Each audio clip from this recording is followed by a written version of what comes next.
عليكم ورحمة الله وبركاته. الحمد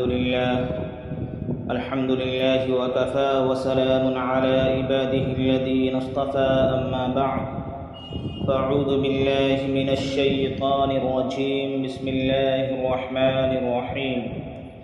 لقد كان لكم في رسول الله أسوة حسنة. صدق الله مولانا العظیم.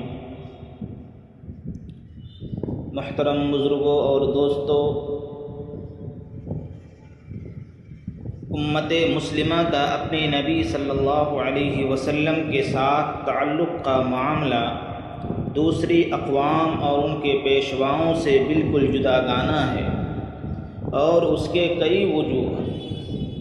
اول یہ کہ دوسری قوموں نے مذہب کو علمی زندگی سے نکال باہر کیا ہے۔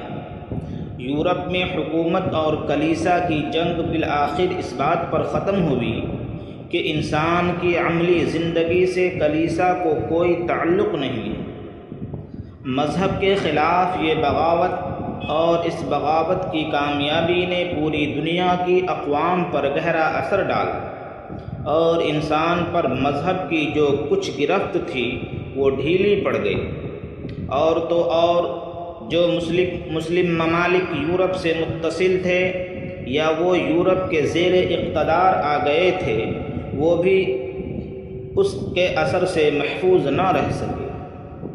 ترکی اور انڈونیشیا وغیرہ اس کی واضح مثال ہے۔ اس کا نتیجہ یہ ہوا کہ ان قوموں میں مذہبی پیشواؤں کی حیثیت زیادہ سے زیادہ ایک قابل احترام شخصیت کی ہو گئی۔ وہ لوگوں کے لیے قابل اتباع باقی نہیں رہے۔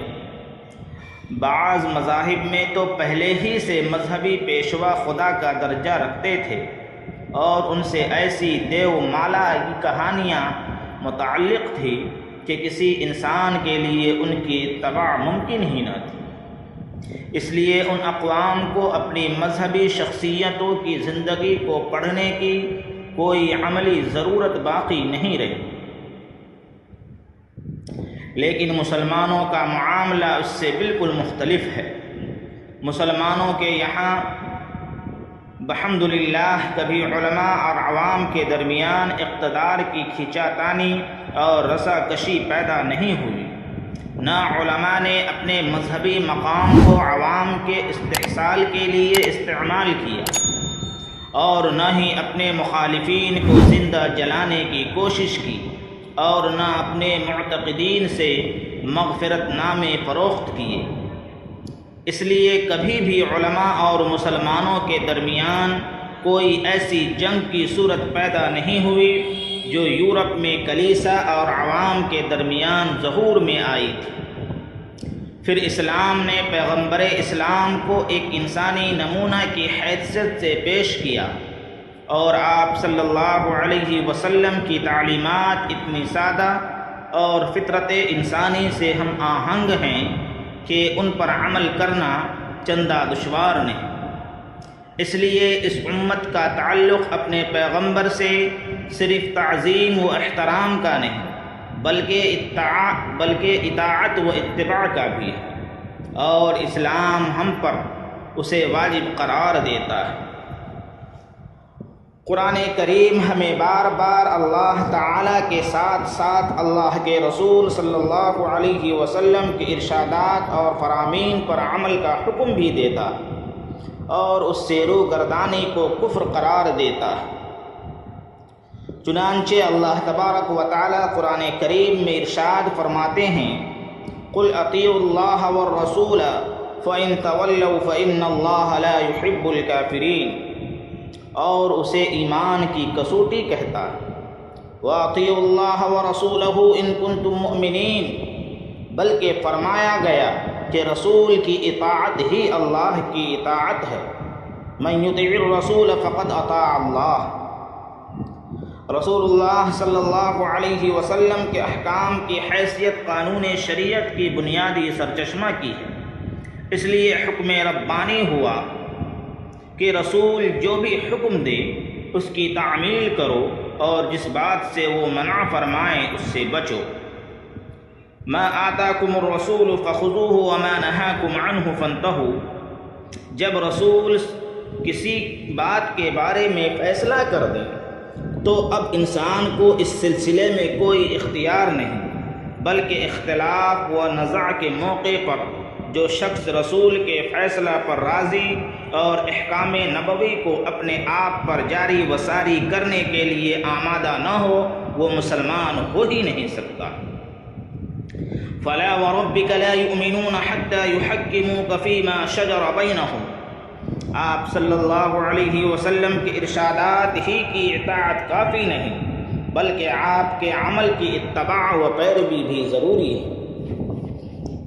بلکہ رسول اللہ صلی اللہ علیہ وسلم کی اتباع اللہ سے محبت کا لازمی تقاضا ہے، اور آپ صلی اللہ علیہ وسلم کی اتباع انسان کو خود خالق کائنات کا محبوب بنا دیتی ہے۔ قل ان کنتم تحبون اللہ فاتبعونی یحببکم اللہ، چنانچہ آپ صلی اللہ علیہ وسلم کی ذات و صفات کو امت کے لیے بہترین نمونہ اور آئیڈیل قرار دیا گیا۔ لقد كان لكم في رسول الله اسوة حسنہ، جب آپ کا تعلق کسی شخصیت سے اطاعت و اتباع کا ہو تو اس کی حیات اور تعلیمات کو پڑھنا ناگزیر ہے، کیونکہ اس کے بغیر اس کی اتباع و اطاعت ممکن ہی نہیں۔ دوسرے یہ کہ پیغمبر سے انسانیت کا تعلق لازمی محبت اور احترام کا ہے، کیونکہ وہ خدا کا فرستادہ اور اس کا مقبول بندہ ہوتا ہے۔ اللہ تعالی نے صحابہ رضی اللہ عنہم کو اس بات کی بھی اجازت نہیں دی کہ گفتگو کے درمیان ان کی آواز رسول اللہ صلی اللہ علیہ وسلم کی آواز سے بلند ہو جائے۔ چنانچہ قرآن کریم میں اللہ تبارک و تعالی نے ارشاد فرمایا، لا ترفعوا اصواتکم فوق صوت النبی، اور ارشاد ہوا کہ رسول کو متوجہ کرنے کا وہ انداز نہ ہونا چاہیے جو لوگوں کا ایک دوسرے سے ہوتا ہے۔ لا تجعلوا دعاء الرسول بینکم کدعاء بعضکم بعضا، اور مجرد احترام و تعظیم ہی کافی نہیں بلکہ نبی کی والہانہ اور وارفتہ کر دینے والی محبت بھی ضروری ہے، ایسی محبت جو اولاد اور اپنی جان و تن سے بھی بڑھ کر ہو۔ حضرت انس رضی اللہ تعالی عنہ سے روایت ہے کہ رسول اللہ صلی اللہ علیہ وسلم نے ارشاد فرمایا کہ تم میں سے کوئی شخص اس وقت تک صاحب ایمان نہیں ہو سکتا جب تک میں اسے اس کے ماں باپ، اس کی اولاد اور تمام لوگوں سے زیادہ محبوب نہ ہو جاؤں۔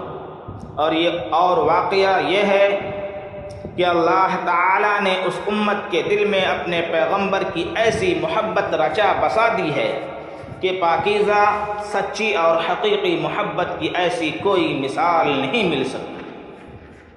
محترم بزرگوں اور دوستو، چنانچہ مسلمانوں کا اجمالی عقیدہ یہ ہے کہ رسول اللہ صلی اللہ علیہ وسلم اور آپ کی محبت ایمان کا لازمی جز ہے، اور خدا نخواستہ آپ کی توہین یا آپ سے بے تعلقی کفر و ارتداد کا باعث ہے۔ یہ ایک متفق علیہ مسئلہ ہے۔ سلف صالحین کا تو یہ حال تھا کہ وہ نہ صرف آپ صلی اللہ علیہ وسلم سے محبت رکھتے بلکہ آپ کی طبعی مرغوبات بھی ان کو محبوب ہوتی تھی، اور کوئی شخص ان کے بارے میں ناپسندیدگی اور بے رغبتی کا اظہار کرتا تو ان سے برداشت نہیں ہوتا۔ اسی لیے رسول اللہ صلی اللہ علیہ وسلم کی کسی سنت اور عمل کے استہزاء کو فقہا نے موجب کفر قرار دیا ہے، اور اس درجہ کی محبت اور عظمت اس وقت تک پیدا نہیں ہو سکتی جب تک کوئی شخص آپ صلی اللہ علیہ وسلم کی حیات طیبہ کا مطالعہ نہ کرے۔ اس لیے کہ جب انسان کسی کی شخصیت، اس کی پاکیزہ حیات اور اس کے کردار کی عظمت سے واقف نہ ہو، نہ اس کے دل میں حقیقی معنوں میں اس شخص کی عظمت جاگزی ہو سکتی ہے اور نہ سچی محبت پروان چڑھ سکتی۔ دوسری اقوام کا معاملہ اس سے بالکل مختلف ہے۔ ایک شخص رام جی کی پرستش کر کے بھی ہندو ہوتا ہے اور رام کا پتلا جلا کر بھی۔ عیسائیوں کے یہودیوں سے گرم جوش تعلقات دیکھیے اور اس پر بھی نظر رکھیے کہ یہودی حضرت مسیح علیہ السلام کو آج بھی ولد الزنا اور حضرت مریم کو زانیہ کہتی ہے، نعوذ باللہ۔ پھر سوچئے کہ حضرت عیسیٰ علیہ السلام کی کتنی محبت و عظمت ان کے قلوب میں ہے۔ تیسری بات یہ ہے کہ اسلام کی تمام تعلیمات کی اساس رسول اللہ صلی اللہ علیہ وسلم کا اسوہ ہے، اور شریعت کے تمام احکام کا مدار آپ صلی اللہ علیہ وسلم کی ذات والا صفات ہے۔ ہم خدا کو ایک مانتے ہیں، وحی و رسالت کے نظام پر یقین رکھتے ہیں، آخرت پر ہمارا ایمان ہے، کچھ چیزوں کو فرائض واجبات اور کچھ چیزوں کو حرام و مکروہ تصور کرتے ہیں، کچھ احکام حلال اور مباحات کے قبیل سے ہیں۔ ان تمام اعتقادی و عملی احکام کی بنیاد کتاب اللہ اور سنت رسول اللہ ہے۔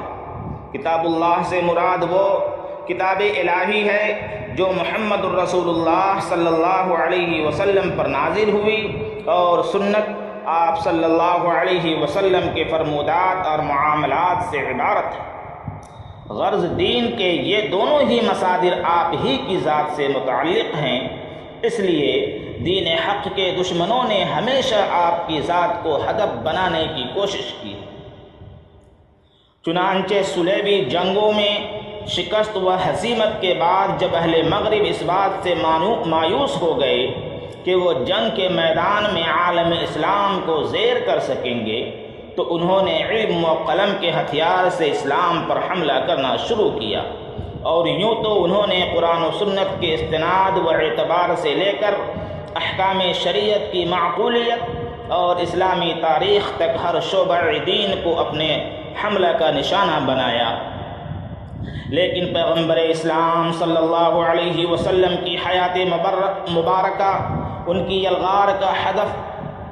یلغار کا خاص ہدف رہی ہے، کیونکہ آپ ہی کی ذات پر دین کی بنیاد ہے۔ اگر آپ صلی اللہ علیہ وسلم کی شخصیت کو مجروح و مشکوک کر دیا جائے تو دین کی پوری بنیاد ہی منہدم ہو جائے گی۔ چنانچہ مستشرقین نے اس موضوع پر اتنا کچھ لکھا ہے کہ اس کی فہرست بندی کے لیے بھی مستقل کتاب کی درکار ہے۔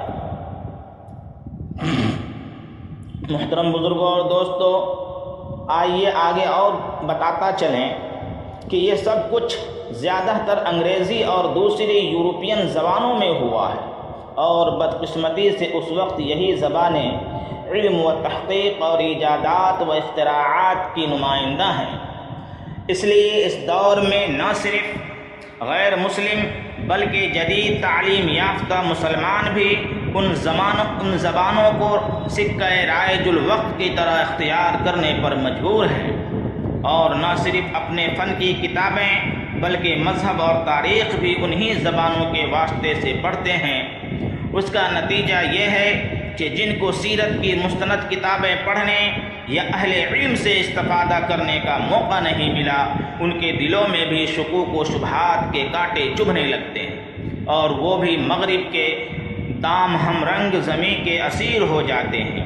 حالانکہ اولاً تو مستشرقین کی تحریریں اسلام کے بارے میں تعصب اور تنگ نظری سے خالی نہیں ہوتی، دوسرے مستشرق مصنفین کی ایک بڑی تعداد ایسی ہیں جو عربی زبان سے براہ راست واقف نہیں تھی، جن کی معلومات واسطہ در واسطہ ہیں، اور وہ لکیر کے فقیر کی طرح ایسی باتوں کو دہرائے جاتے ہیں جن کی نامعقولیت بار بار واضح کی جا چکی ہے۔ محترم بزرگوں اور دوستو، غرض کے رسول اللہ صلی اللہ علیہ وسلم کی اطاعت و اتباع کے لیے، ایمان کی حفاظت کے لیے، مطلوبہ محبت و احترام سے اپنے دل و دماغ کو معمور رکھنے کی غرض سے، اور اعداء اسلام کی فتنہ سامانیوں اور قلمی شر انگیزیوں سے بچنے کے لیے سیرت النبی صلی اللہ علیہ وسلم کا مطالعہ وقت کی نہایت ہی اہم ضرورت ہے، جسے کسی صورت میں نظر انداز نہیں کیا جا سکتا۔ اس لیے مسلمان نوجوانوں کو خاص کر سیرت کی کتابیں پڑھنی چاہیے اور مسلم انتظامیہ کے تحت قائم تعلیم گاہوں کے ذمہ داروں کو اس کا اہتمام کرنا چاہیے کہ وہ سیرت کی کوئی مناسب کتاب ضرور اپنے بچوں کو پڑھائیں۔ چنانچہ یہ بھی ایک اہم سوال ہے کہ سیرت کا مطالعہ کس طرح کیا جائے۔ رسول اللہ صلی اللہ علیہ وسلم کی سیرت کے دو حصے ہیں۔ نمبر ایک حصہ تو وہ آپ صلی اللہ علیہ وسلم کے فضائل و مناقب کا ہے، یہ تو بے شمار اور بقول شاعر بعد از خدا بزرگ توئی قصہ مختصر، یعنی حاصل یہ ہے کہ خدا کے بعد آپ کی ذات سب سے بزرگ و برتر ذات ہے۔ عام طور پر ہمارے یہاں سیرت کے جلسے اسی موضوع کے لیے مخصوص ہو گئے ہیں۔ مجھے اس کی اہمیت سے انکار نہیں ہے، لیکن مطالعہ سیرت کے لیے صرف اسی ایک پہلو کو کافی سمجھنا صحیح نہیں ہے۔ سیرت کے مطالعہ کا ایک طریقہ یہ ہے کہ آپ صلی اللہ علیہ وسلم کی سیرت کو اپنی عملی زندگی کے لیے آئینہ بنایا جائے اور آپ کو سامنے رکھ کر انسان اپنی اصلاح کرے اور اپنے اعمال و اخلاق کو سنوارے۔ عبادات اور شرعی احکام کے معاملے میں تو ہم سنت نبوی کی طرف رجوع کرتے ہیں، لیکن ضرورت اس بات کی ہے کہ اجتماعی زندگی، سیاسی حکمت عملی اور دوسری اقوام کے ساتھ سلوک و تعلق کے معاملے میں بھی رسول اللہ صلی اللہ علیہ وسلم کے طرز عمل کو ہم اپنے سامنے رکھیں۔ ہم دیکھیں کہ کہاں مسلمانوں کے حالات مکی زندگی سے ہیں اور وہاں ہمارا رویہ کیا ہونا چاہیے، کہاں ہمارے حالات مدنی زندگی اور صلح حدیبیہ سے پہلے کے ہیں اور وہاں ہمارے لیے اسوہ نبوی کیا ہے، کس مرحلہ پر ہمیں صلح حدیبیہ کی ضرورت ہے اور کہاں جرأت فرزندانہ درکار ہے۔ لیکن افسوس ہے کہ ہم بھی اپنی قومی زندگی اور ملی مسائل میں ان لوگوں کی طرح جو خدا اور رسول اور دین و شریعت پر ایمان نہیں رکھتے، صرف مادی نفع و نقصان کے اعتبار سے غور کرنا اور منصوبے بنانا شروع کر دیا۔ حالانکہ بحیثیت مسلمان ہمیں ہر موڑ پر اسوہ حسنہ کو ملحوظ رکھنا چاہیے اور دیکھنا چاہیے کہ اس موقع پر ہمارے لیے کیا رہنمائی ملتی ہے۔ اس میں ہماری دنیا کی کامیابی بھی ہے اور آخرت کی فلاح بھی ہے۔ لہذا تو آئیے میں انہی چند باتوں پر اپنی تقریر کو ختم کرتا ہوں اور امید کرتا ہوں کہ ہمارے جتنے بھی مسلمان بھائی اور بہن ہیں، خواہ وہ نوجوان ہوں یا بوڑھے ہوں یا بچے ہوں، تمام کو اسوہ حسنہ پر، رسول اللہ صلی اللہ علیہ وسلم کی زندگی پر پورا عمل کرنے کی توفیق عطا فرمائے۔ وآخر دعوانا ان الحمد للہ رب العالمین۔